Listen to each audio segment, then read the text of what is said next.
Hola a todos, gracias por acompañarnos en esta tercera temporada del podcast del Club de Empresarios, a los que nos ven por nuestro canal de YouTube y a todos aquellos que nos escuchan por Spotify.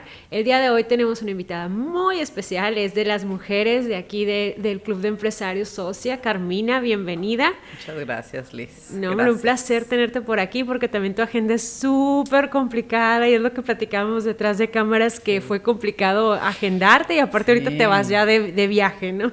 Ya Entonces, muchas gracias por tomarte el tiempo y compartir con nosotros. Muchas gracias a ti, Liz, por la invitación. Yo soy early bird, así es que yo trabajo de las mañanas, mi día empieza a las 5:45 de la mañana todos los días, así es que sí, yo sé, es complicadito, pero muy contenta y muchísimas gracias. Es un placer para mí estar aquí hoy, gracias. No, pues bienvenida, así que comencemos con esa energía que traes. Para empezar, como les preguntamos a todos, ¿quién es Carmina? ¿Dónde naciste? ¿Qué estudiaste? ¿Y a qué te dedicas? Yo soy Carmina Cárdenas, soy de Guadalajara. Ajá. Crecí en el estado de Hidalgo. Ok. Mis papis, mi papá es mecánico y mi mamá es maestra Ok. de primaria. Y tengo en Tijuana 17 años ya. Wow. Soy cirujano plástico certificado y siempre me hacen así como medio bullying de que para todo siempre me presento como cirujano plástico certificado, porque hay una diferencia entre un cirujano plástico certificado y uno que no. Sí, que ya nos vas a contar Así también es. esa parte, vamos a llegar por ahí. Y soy una apasionada del servicio. Excelente. Yo creo que es a lo que me dedico, a servir. Excelente, y de hecho tienes una empresa también que ya constituiste, que está grandísima, está muy padre, y aparte de hacer cirugías, también tienes por ahí otro espacio muy padre que nos encanta a las mujeres. No sé si nos quieres platicar un poquito de tu empresa. Claro, mi empresa está constituida por 3 empresas, que es pues la cirugía plástica y reconstructiva, que engloba el equipo quirúrgico y a todas las coordinadoras, las business managers y todo que se dedican a la cirugía plástica. Ajá. El spa, que es un spa médico, donde ofrecemos pues todo tipo de servicios de depilación, de mancha, de tratamiento postquirúrgico y rejuvenecimiento. Y la casa de recuperación, el centro de recuperación, donde tengo enfermeras 24 horas, cocineras, limpieza, transporte, mantenimiento. Wow. Somos un equipo de 30 personas dedicadas al servicio del paciente de cirugía plástica, y estoy enfocada desde hace ya como unos 12 años al paciente de pérdida masiva de peso, que son aquellos que por cirugía, o sea, una cirugía bariátrica o por decisión propia de cambiar hábitos, perdieron 50, 100, 200, 300 libras y cambiaron su vida para siempre, y yo les ayudo a reconstruir no nada más el cuerpo, les digo, sino el espíritu. El espíritu y el pensamiento también. ¿Trabajas con esa parte? Sí, totalmente, y eso me fascina. Yo creo que es cuando llegué a Tijuana, que me dediqué mucho a la cirugía estética. Esto fue así como llenarme el corazón de la reconstructiva, que es en realidad, yo creo que mi pasión, la reconstructiva. Y aparte creo que fue una de las razones por las que existió la cirugía plástica, ¿no? Exacto. La reconstrucción. Así nació. Y ahorita ya tiene otro sentido, ¿no? Así es. Pero así lo inicial sí fue así. Fue así empezó la reconstructiva, tratando de atender a todos esos pacientes que después de un accidente, después de tumores, después de nacer con deformidades en la cara, en la cabeza, quemados, se tenían que reconstruir. Y luego ya encontraron cómo eso mejoraba la estética, y ahí empezó pues toda la parte comercial de la cirugía que conocemos hoy en día. Sí. A ver, Carmina, ¿y cuál fue tu pasión en decir quiero ser cirujana o quiero estudiar medicina? Porque sabemos que es una carrera que te requiere muchísimo concentración, tiempo, y más en juventud, pues digo, toda esa parte del par y demás, ya como que la tienes que dejar un poquito de lado. Sí, totalmente, pero es una combinación, se logra al final, ¿no? yo desde que tenía 4 o 5 años decidí ser médico. ¿Por qué? No sé, porque no hay médicos en mi familia. Yo fui la primera. Okay. Y me nació, yo creo que a raíz de ser curiosa. Yo era muy curiosa. Mi papá es mecánico y se me hacía fascinante cómo podía destripar un motor y ponerlo de regreso y que funcionara. Y yo soy la más grande de 3. Así es que mi papá no tenía un hijo hombre, ayudante, y yo era la que conocía, y que la pinza, y que esto, y que el destornillador, y que el tornillo de 1/8, y que el no sé qué, porque me encantaba a mí ayudarlo. Claro. Y que viéndolo bien también cosas. Tiene que ver algo con el quirófano, ¿no? Claro, que el bisturí. Claro. Y yo me acuerdo que vivíamos en un pueblo pequeño en el estado de Hidalgo que lo atravesaba una carretera interestatal entre Hidalgo y Tlaxcala. Entonces, muy seguido veía perritos atropellados. Okay. Y mi mamá, guácala, qué asco. Y a mí me encantaba verlos, pero por saber qué había adentro. Okay. A mí me daba mucha curiosidad. ¿Qué tenían adentro? ¿Qué se les salía? ¿Qué era eso? Y bueno, no quiero decir cosas feas, pero yo tenía siempre mucha curiosidad. Y de allí yo creo que quise ser médico. Mi primera víctima, porque digo, pobrecita mi mamá, a los 6 años yo dije, mamá, si yo voy a ser doctora, tengo que saber inyectar.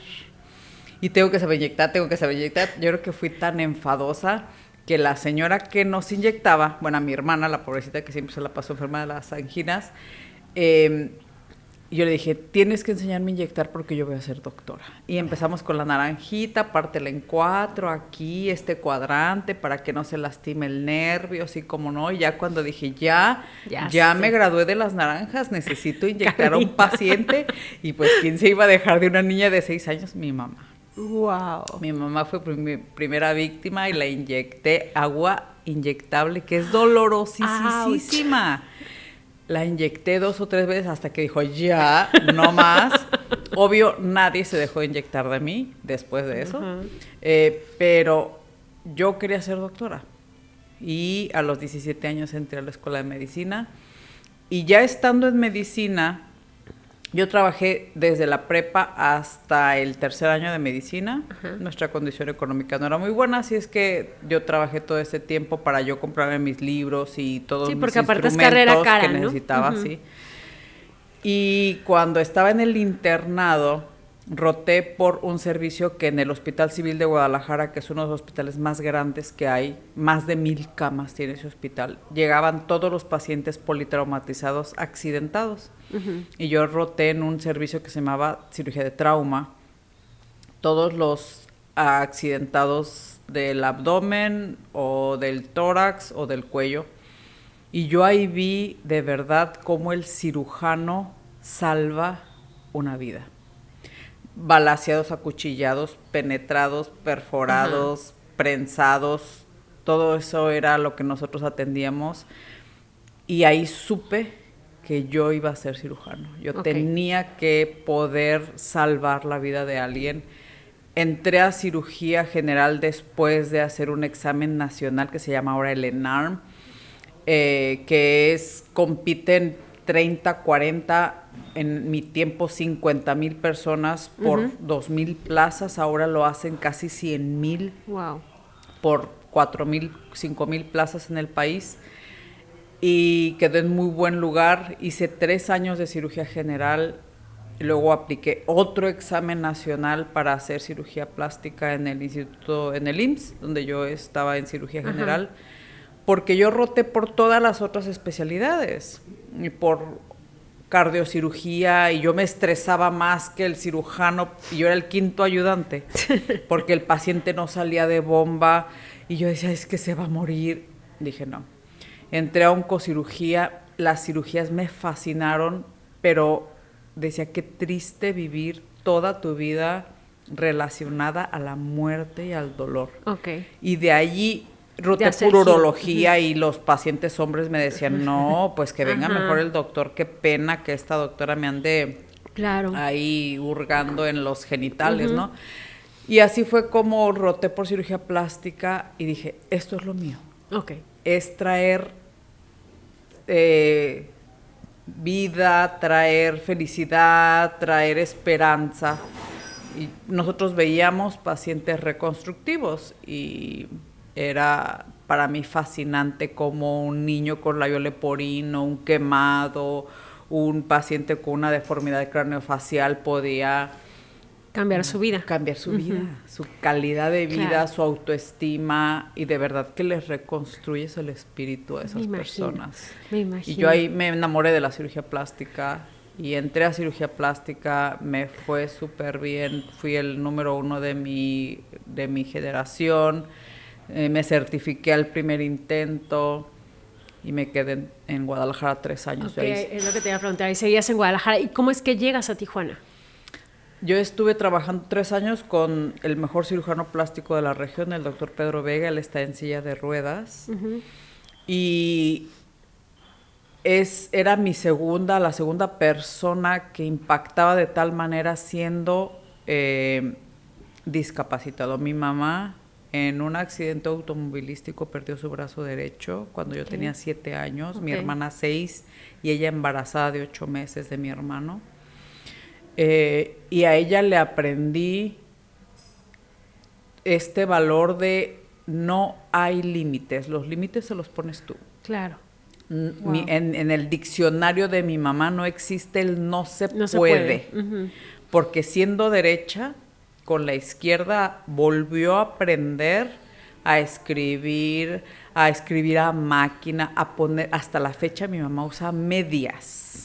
Ponerse unas medias, maquillarse, coser, imagínate atender a un bebé. Claro. Ella tenía un recién nacido y tenía 2 hijas inútiles, que somos nosotras, que no se sabían hacer absolutamente nada, ni peinarse, y de repente yo ya era la hermana mayor, que aparte tenía que ayudar a su hermana menor, y aparte ayudar en casa, y aparte ayudar a mi hermanito.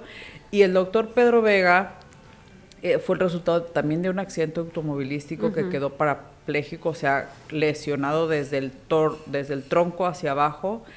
Y él decía que cuando se accidentó todo el mundo decía, se acabó la carrera de Pedro Vega. Y él dijo, no, voy a convertirme en el mejor.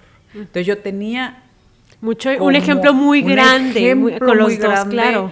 Yo le aprendí todo lo que sé de estética, y cuando ya tenía como 2 años dije, pues yo no estudié todo esto para seguir siendo su ayudante toda la vida, tengo que irme a algún lado, y empecé a buscar hasta que una amiga mía que vivía aquí me dijo, ¿por qué no vienes a ver aquí? Aquí la verdad es que la cirugía plástica está muy bien, y todo lo que se oía en el sur era Tijuana horrible, Tijuana fatal, Tijuana inseguro.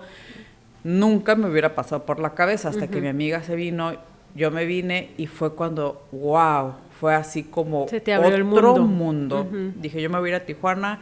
Al año siguiente aquí estaba. Llegué en enero del 2006 con mi carro y mis libros, que era lo único que era mío, y llegué aquí, viví con mi amiga 4 meses, empecé a trabajar con unas doctoras que tenían clínica, y trabajé con ellas porque eran súper éticas y yo sabía que ellas nunca iban a tratar de usurpar la especialidad y solo se dedicaban a reclutar pacientes. Entonces yo operaba para ellas, duré operando 5 años hasta que dije... Me independizo.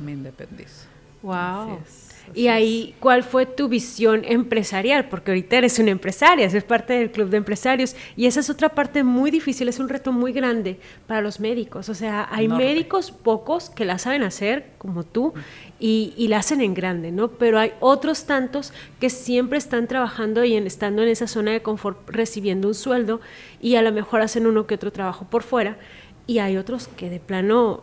o les fue muy bien, pero no se prepararon para ese retiro, ¿no? Y pues a final de cuentas un médico depende de sus manos. Claro. Entonces, ¿cuál fue tu visión empresarial para decir, me independizo y empiezo con esto, y al rato, ¿ya tenías una visión de voy a tener lo que tienes ahorita o...? Jamás. Yo creo que para lo que jamás te preparan en la escuela de medicina ni en las especialidades, es para ser empresario, jamás, es como un tabú, es ¿cómo se te ocurre pensar en hablar de dinero? Si somos vidas. servidores, somos salvadores de vidas, no, ese tema no se habla jamás.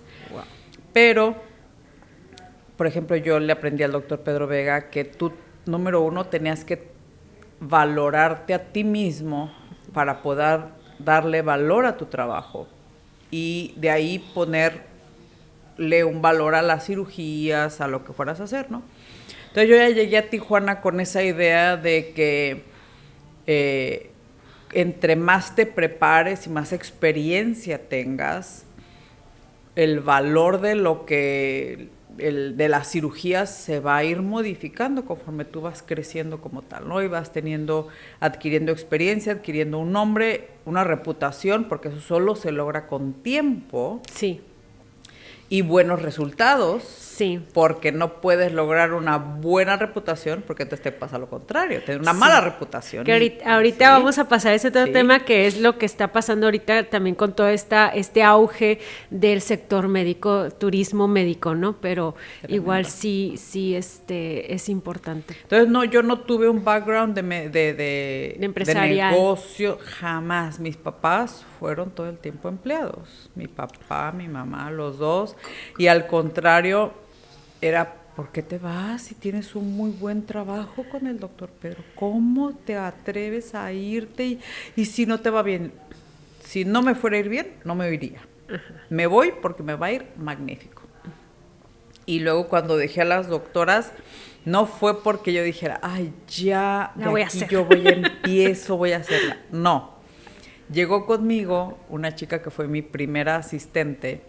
Ella era egresada de las del grupo de Telvista y me dijo, yo quiero ayudarte, doctora. Y yo, pero pues si yo no tengo pacientes míos, yo opero para las doctoras, pero yo no tengo. Ese va a ser mi trabajo. Yo te consigo pacientes, tú me pagas si te consigo, y si no te consigo, pues no me pagas. Y dije, pues, maravillosa. Bueno, ahí empezó. Okay. Y ella, yo cero tecnológica, hasta la fecha, cero. Y ella le sabía mover, al internet. Y te metía unas páginas y hay que contestar preguntas, y yo sin hablar inglés. En Tijuana. No, yo pensé que ya venías con tu super inglés, ¿no? No. Pero Dios me puso en mi camino a mi esposo, que es un americano, uh-huh, que hasta la fecha no habla español, y yo me vi forzada uh-huh, a hablar inglés, y ella me empezó a traer pacientes americanas. Yo operaba de repente México-americanas de aquí de Los uh-huh, Ángeles, uh-huh, de aquí de Chula Vista, cosas así, hasta ahí. Pero ella me empezó a meter y empezaron a llegar pacientes. Mi primer paciente llegó de Los Ángeles, complicadísima, de unos implantes glúteos hechos en Estados Unidos. Le tuve que reconstruir los glúteos con todo esa background que yo tenía de la reconstructiva, algo que no había hecho jamás, quedó preciosa. Y ella empezó a recomendarme, recomendarme, y en todos los grupos se metía.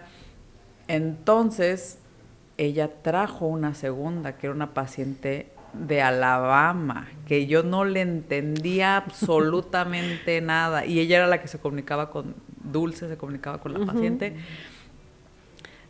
Era una cirugía, quedó preciosa, pero ella me dijo, yo no me voy a ir si no estoy bien. Y la dejé en la casa de mi coordinadora un mes. Y fue cuando dije, necesito un lugar. Sí. Y de ahí surge la Casa de Recuperación. Okay. O sea que la Casa de Recuperación inició que al año más o menos que empezaste. ¿Sí? Exacto. Que empezaste a operar. Sí, yo creo que empecé a operar pacientes americanas a principios del 2011. El 31 de diciembre del S11 inauguré la Casa de Recuperación.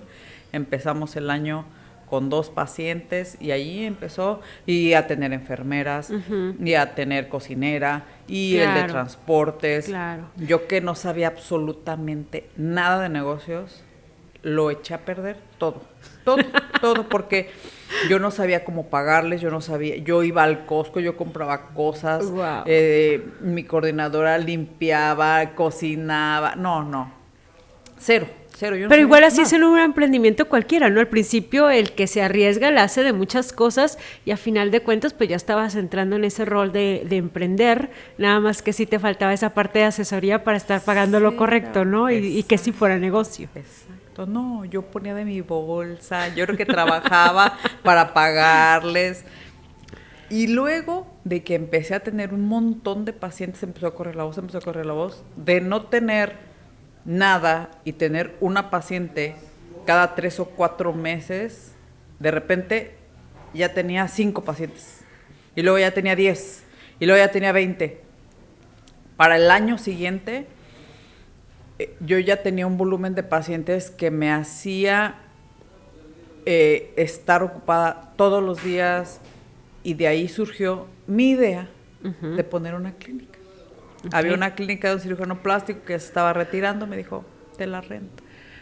Y ahí entré a poner la clínica. Ok, antes de eso, Carmina, ¿saliste en algún momento, antes de llegar a este número importante de pacientes, de ese ciclo vicioso? Porque me imagino que ya no te daba el tiempo para ir al Costco a comprar las cositas y que...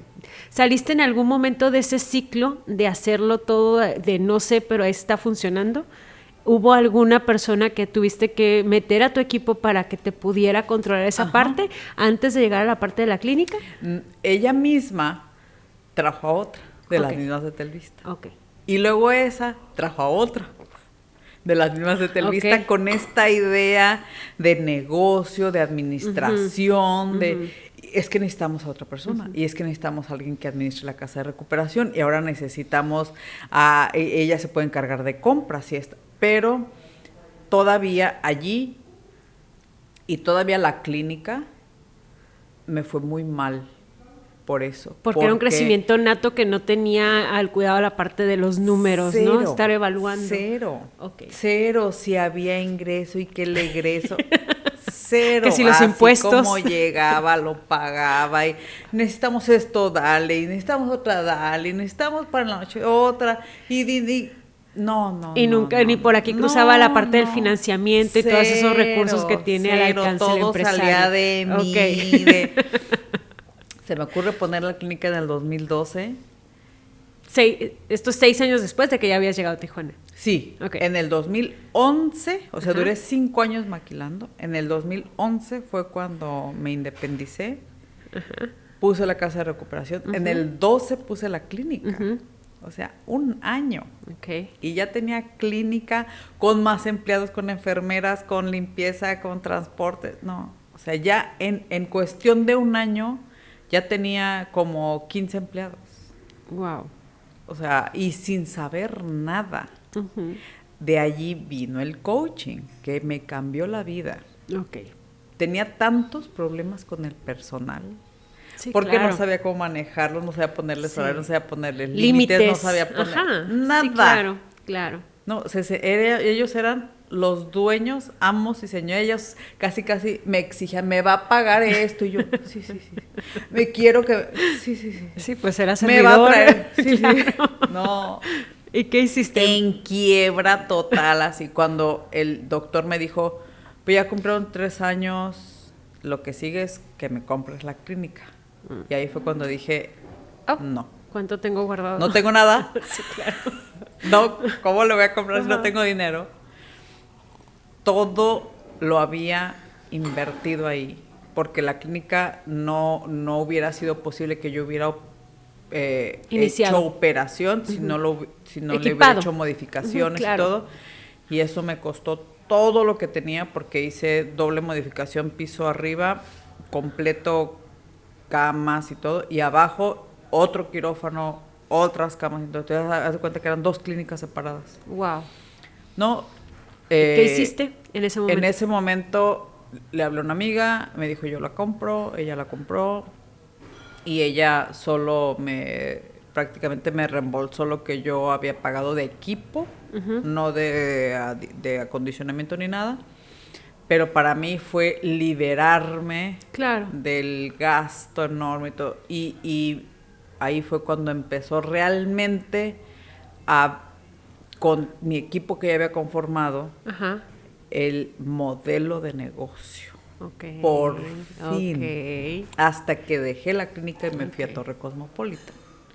Torre Cosmopolitan para mí fue como una catapulta, a pesar de que ya no tenía la clínica, fue una catapulta a otro nivel, porque empezamos con un modelo de negocio, ahora sí a cuidar el ingreso, el egreso, todo eso que se necesita. Ya más comprometida con todo y una visión de empresaria. Exacto. Total, absolutamente diferente.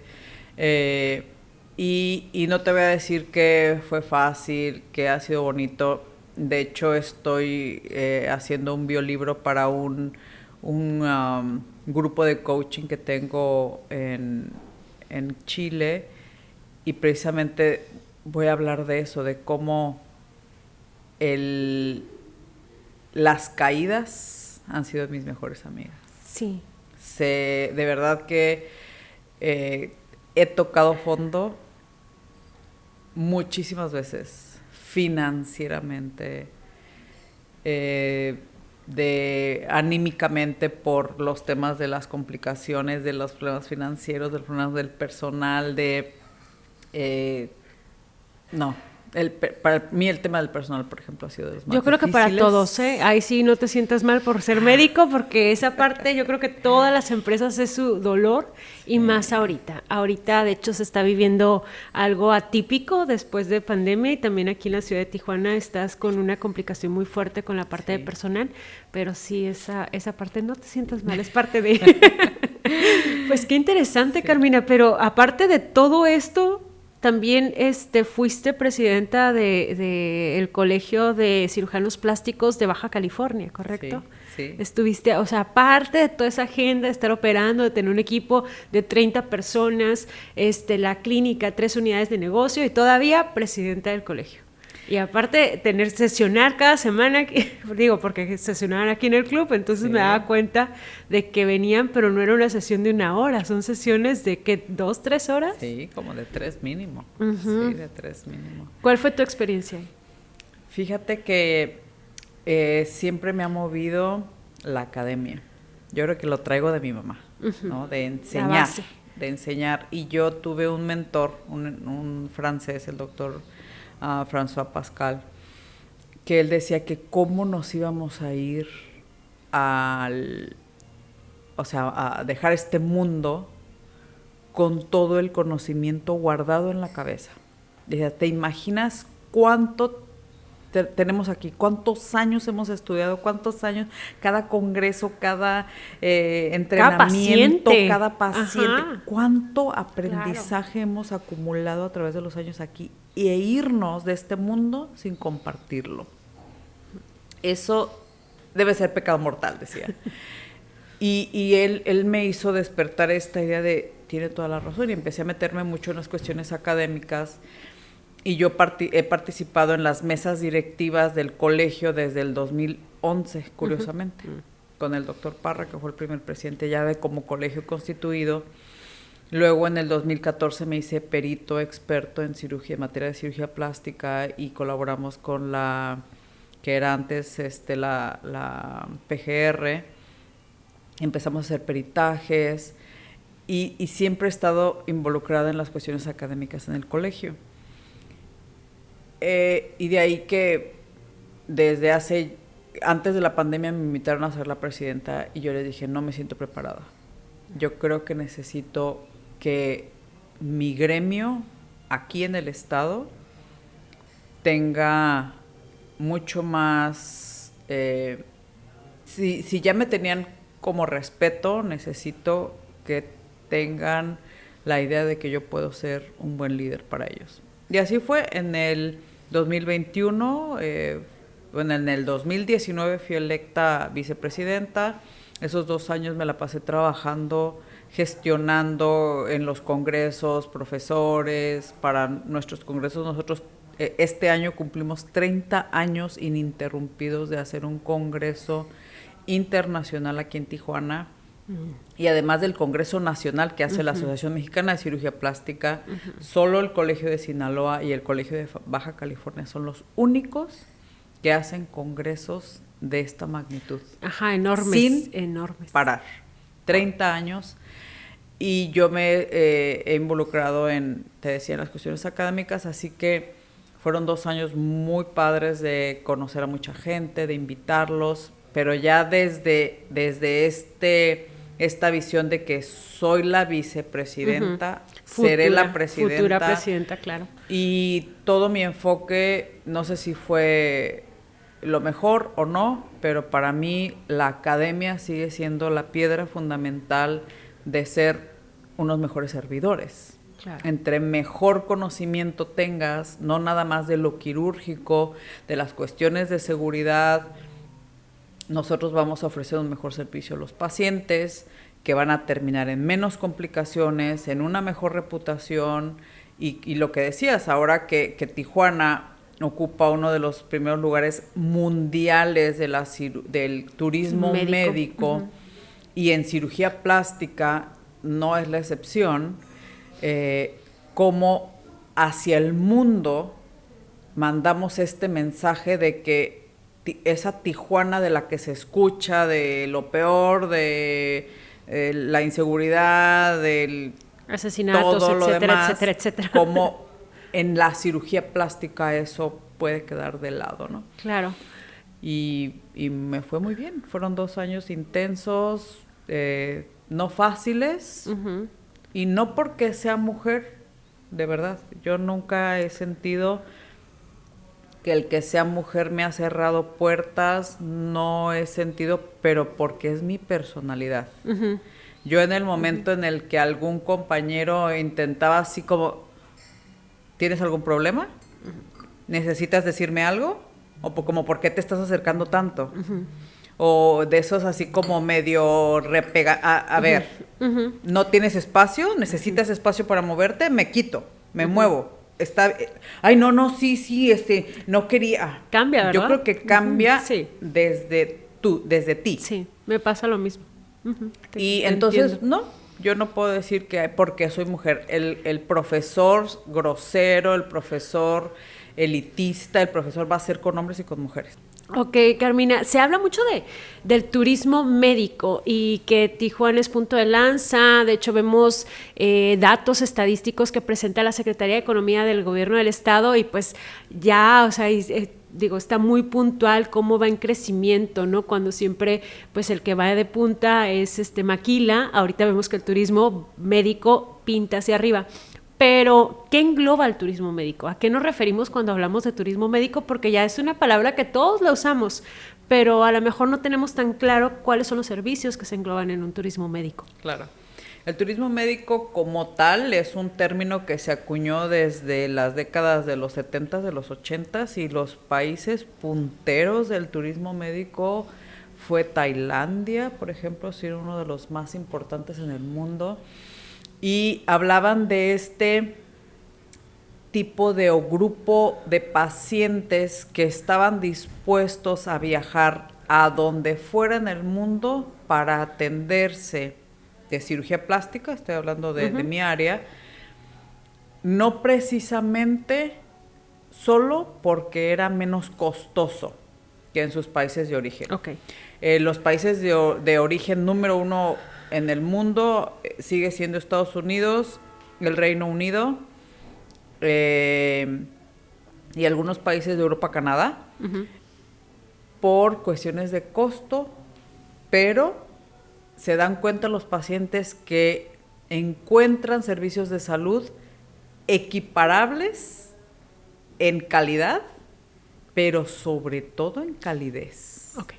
También engloba turismo médico todo lo que hay alrededor, como la persona que te conseguía los pacientes, el donde se hospedan, en la casa que lo cuida. Claro.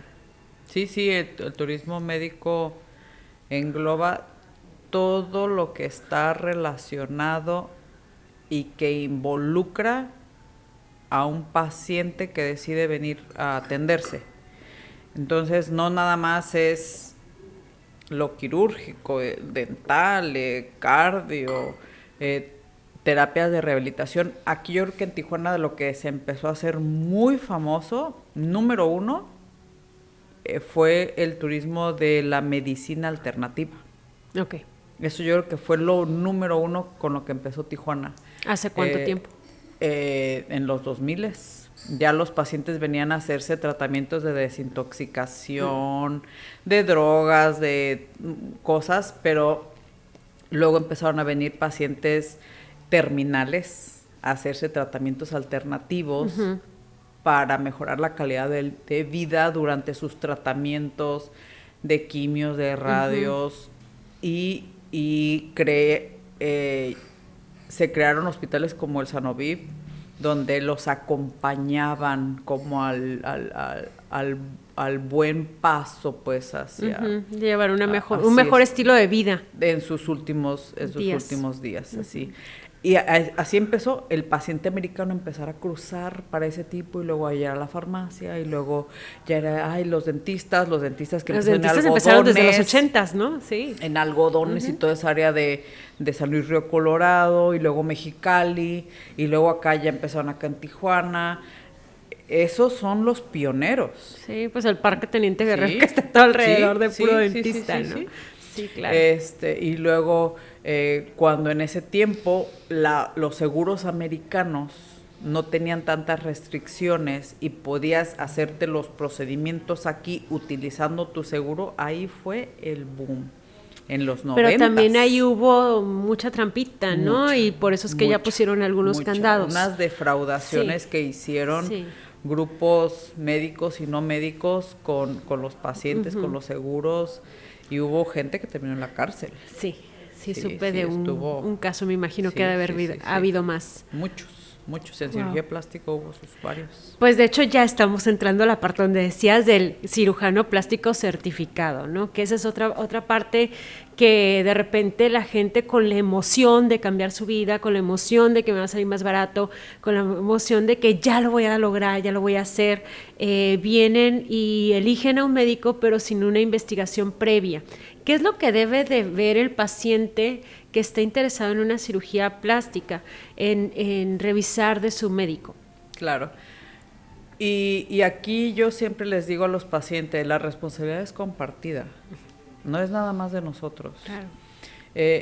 Como en todo en este mundo, existe personas que se hacen pasar por, siempre, se hacen pasar por servidores públicos y les cobran y los defraudan, o de los bancos, o de los préstamos, o de las casas. Siempre ha habido, siempre ha existido. Queda en nosotros hacer tu tarea. Voy a investigar. Para empezar, yo creo que lo primero es, ¿qué me quiero hacer? No, pues me quiero hacer, no sé, cambiar el busto, mejorar la carita o mejorar el cuerpo. Entonces voy a buscar a un doctor que esté especializado. Es imposible que un cirujano plástico sea experto en todo.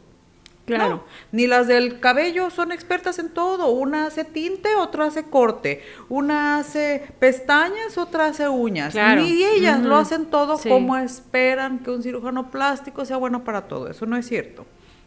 Entonces busco a un cirujano que sea certificado. ¿Qué significa que sea certificado? Nosotros pasamos 6 o 7 años de medicina, un examen nacional, 6 a 8 años de especialidad en cirugía, primero cirugía general, 3 años, 4 años, ahorita están pidiendo 2, más 4 de plástica, mínimo 6, pero hay gente que hizo 8.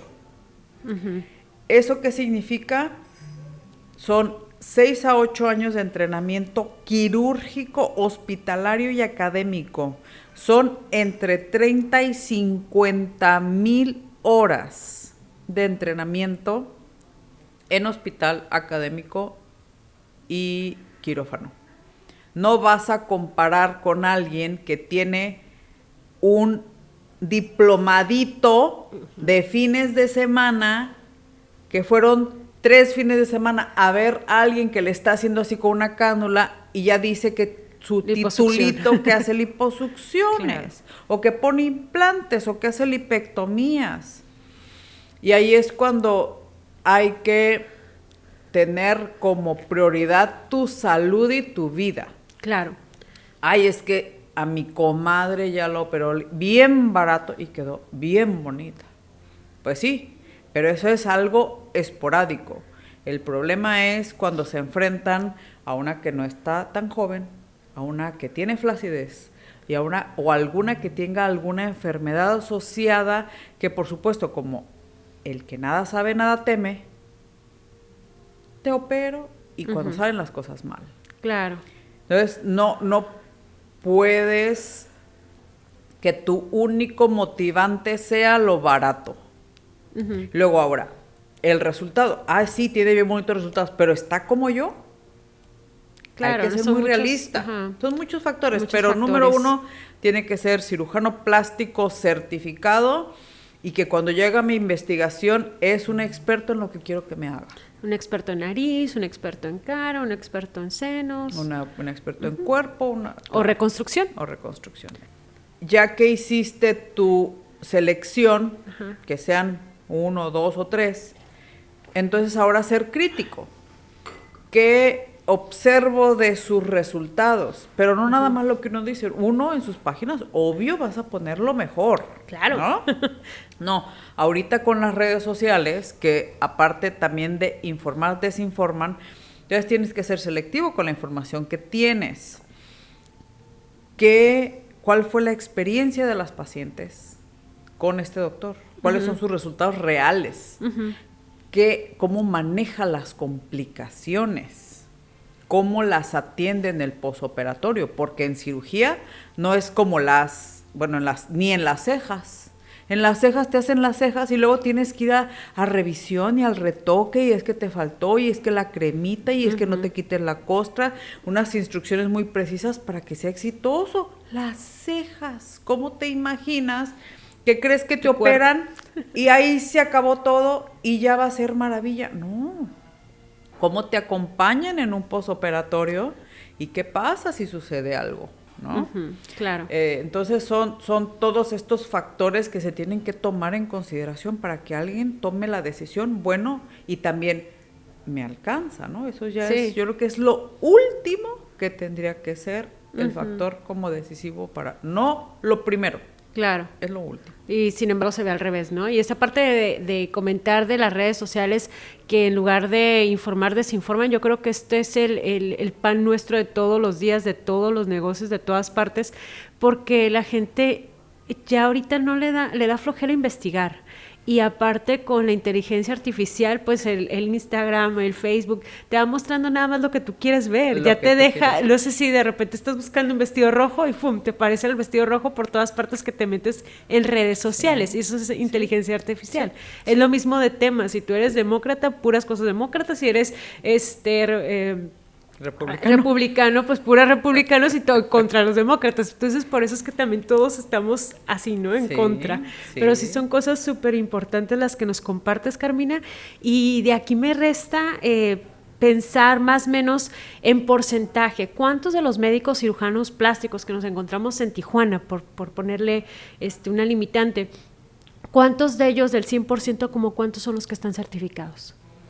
Nosotros hicimos una investigación como colegio, nos dimos a la tarea de hacer un censo de cuántos cirujanos, porque hay cirujanos plásticos certificados, los que son plásticos pero nunca se certificaron, los que no son. Son cirujanos generales, pero tienen un diploma. No. Hay unos que no son ni médicos. Ok. Hay por ahí dentistas, ahorita han surgido muchos, veterinario que está operando. No. Pero la mayoría son médicos generales, ni siquiera cirujanos generales. Wow. No, la mayoría son médicos generales. O sea que tienen 0 entrenamiento quirúrgico. 0. Si tú no tienes entrenamiento quirúrgico, te vuelvo a repetir, el que nada sabe, nada teme. Y ahorita que fui al Congreso Nacional, hablaba Pat Pasmino, un doctor que es de los que más ha escrito en Estados Unidos, es de Miami, con un montón de complicaciones en Miami y muertas por transferencias de grasa a los glúteos. Y él decía, el gran problema, y eso lo tienen en Estados Unidos, imagínate aquí, le ponía la delegación, o sea, ¿cómo delegas? Entonces decía, qué grave es que un cirujano plástico delegue hacer, por ejemplo, nada más le va a hacer la lipito. a tu enfermero o tu ayudante médico general. Ay, es la lipito, ay, nada más es el cortecito, ay, nada más es la cerrada del músculo. Uh-huh. ¿Cómo empiezas a delegar? Entonces decía, y luego, casos concretos. Esta persona dice, pues le delego a mi novia enfermera. Y entonces ya salía la enfermera en su Insta, estoy aquí haciendo una lipito. Wow. Y entonces la enfermera, que no sabe nada, que delega, mi hijito quiere ver a ver qué se siente hacer una lipo. Y el niño enguantado porque le habían dejado hacer su primera lipito. Entonces se hace una bola de nieve. Claro. Entonces hicimos ese censo, te decía, en el 2018 fue la última vez que hicimos esto. Éramos en ese tiempo 65 cirujanos plásticos certificados. Había como unos 8 que no estaban certificados. Hay como otros 10 que no están colegiados, que es diferente. O sea, sí son plásticos, sí son certificados, pero no están dentro de nuestro colegio. Uh-huh. Pero había en ese tiempo 300 y tantos usurpadores de la especialidad. Wow, wow.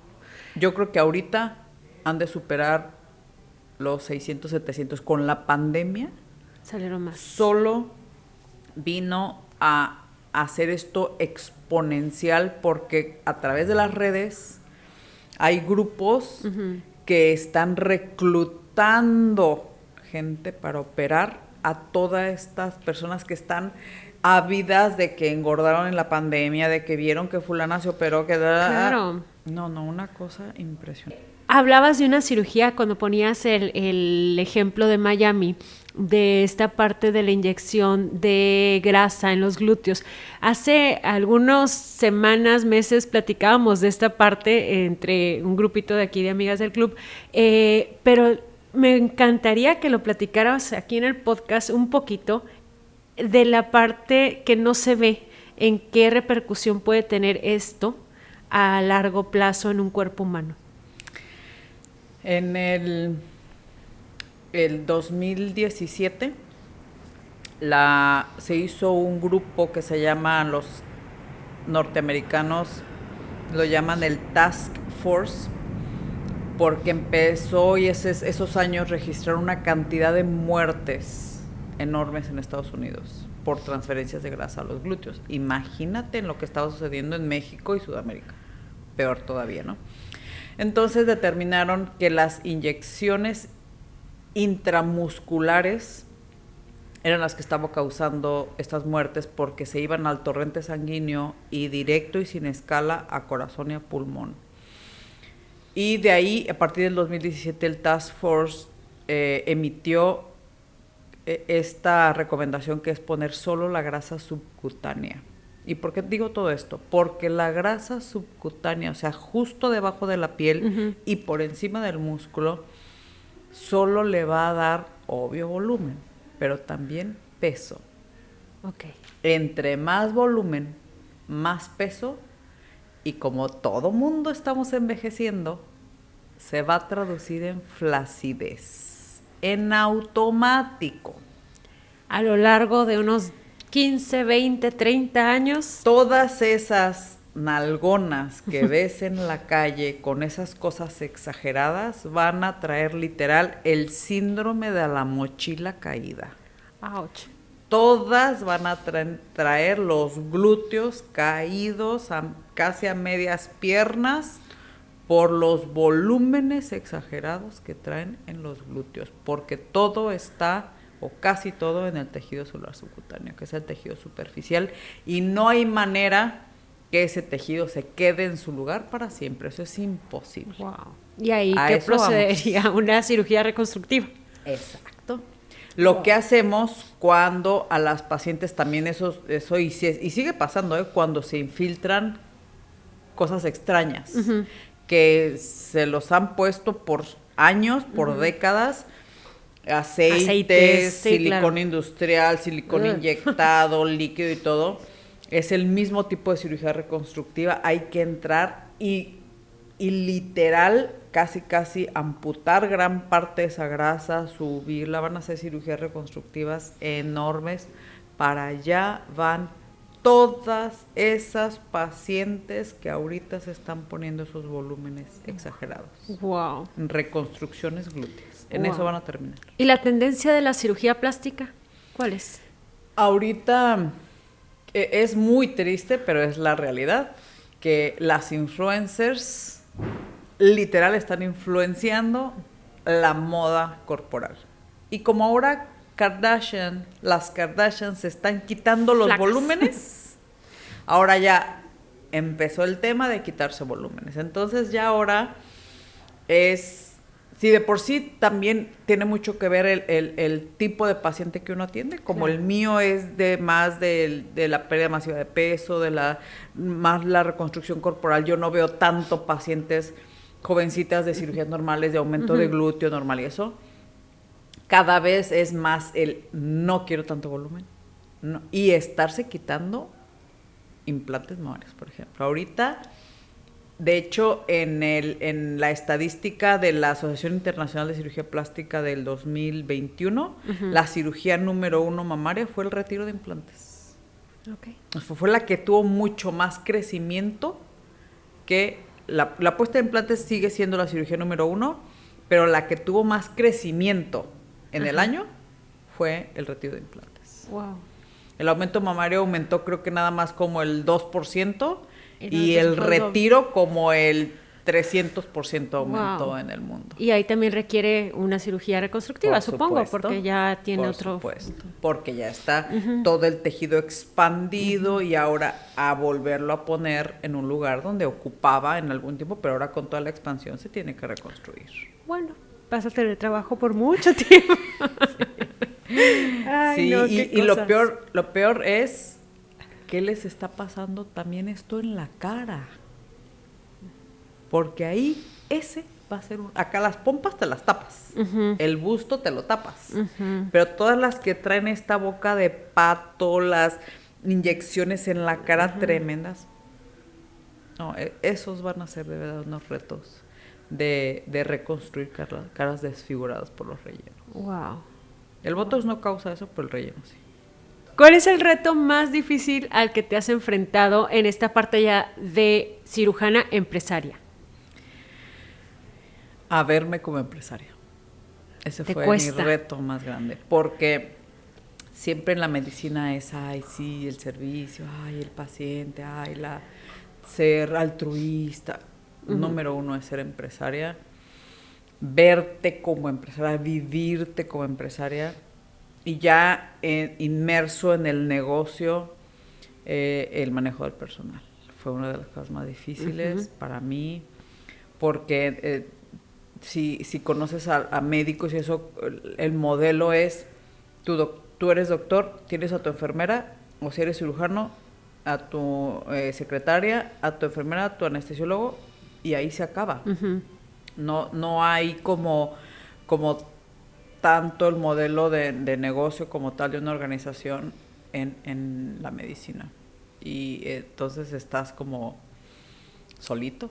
Claro. Pero cuando ya tienes o te acercas a lugares como este, como el Club Empresario y todo, y oyes que a todos nos suele lo mismo y que a todos padecemos de lo mismo acá es con televisiones y acá es con construcción y yo con la cirugía plástica, pero al final es lo mismo. Entonces eso se me ha hecho súper valioso de haber estado, de estar aquí. Súper, no, pues gracias porque sí, los aprendizajes son padres y siempre están aprendiendo uno del otro y ese es el punto, ¿no? del centro, de que tengan un enriquecimiento para ustedes mismos.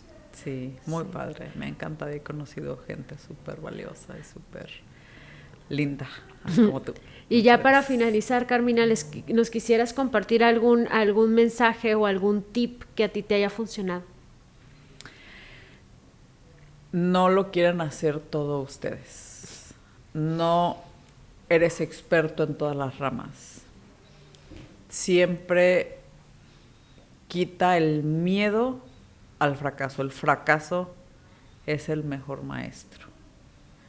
Y es de la única manera que vas a crecer cayéndote. Y cómo te levantas, esa es la gran diferencia. No de que te sucedan las cosas, ni cuántas veces te sucedan, ni qué tan profundo caigas. Uh-huh. Es que la siguiente vez o cuando te levantas sales mucho más fuerte, mucho más grande, con todo el conocimiento y solo puede ir para arriba, solo debe ir para arriba. El que tú solito te limites porque fallaste, porque no. Así es que por eso te decía que mi biolibro se va a llamar Las caídas, mis mejores amigas. Wow, y mucho éxito con ese biolibro. Gracias. Muchas gracias a ustedes por sintonizarlo. Les recuerdo, estamos en la 3ª temporada del podcast del Club de Empresarios de Baja California y espero nos sigan sintonizando a través de nuestro canal de YouTube y Spotify.